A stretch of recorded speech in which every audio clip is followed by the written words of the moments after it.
ৰাস্তাটো পিন পইণ্টটো switch gate যিটো শ্মশান ঘাট ডিকে ৰোডৰ পৰা হাতীখাল ৰাবাং মুণ্ডাৰ ঘৰলৈকে প্ৰায় 5 কিলোমিটাৰমান ৰাস্তাটো হ'ব আৰু কি কেইবা কোটি টকাৰ ৰাস্তা বুলি আমি জানো আৰু কিমান টকা কেইবা কোটি মানে 4-5 কোটি টকা কেনেকুৱা হৈ আছে ৰাস্তাখিনি ৰাস্তাটো প্ৰথম অৱস্থাতে মানে এই পুৰণা ৰাস্তাটো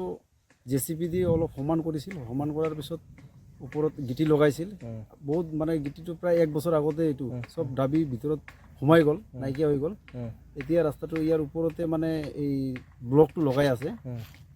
তো ব্লকটো এনেকা আমি প্ৰত্যক্ষ কৰিছোঁ গাঁৱৰ ৰাইজবিলাকে 3 নম্বৰ 4 নম্বৰ ব্লক হয় যেন লাগিছে আৰু কি একদম বেয়া প্লেন নাই ব্লকবিলাক একদম প্লেন মানে ব্লকবিলাক একদম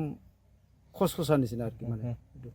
আৰু এই ৰাস্তাটো যেনেকা হ'ব লাগিছিল তেনেকা যেন হোৱা নাই বুলি আমাৰ মানে ৰাইজে এইটো সন্দেহ কৰিছোঁ আৰু সাইডৰ যিটো বাম লগাই আছে এই বামটো মানে লগাৰ লগে লগে খহি যায় যিটো সিমেন্ট মানে দি আছে আৰু কি চাগে সিমেন্টবিলাকো অলপ কমকৈ দি আছে নেকি তো আমি এইটো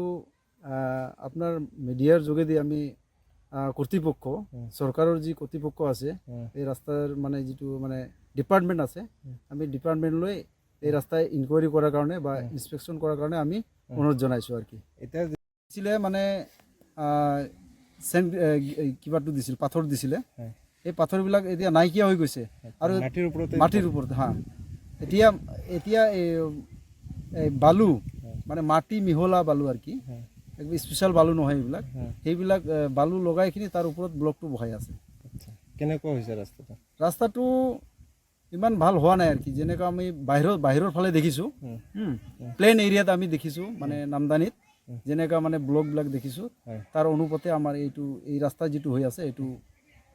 অলপ 2 নম্বৰ নিচিনাই হৈ আছে আৰু কি জৰিয়তে আমি মানে চৰকাৰক আহ্বান জনাম যাতে এই ৰাস্তাটোৰ উপযুক্ত মানে তদন্ত হ'ব লাগে অতি শীঘ্ৰে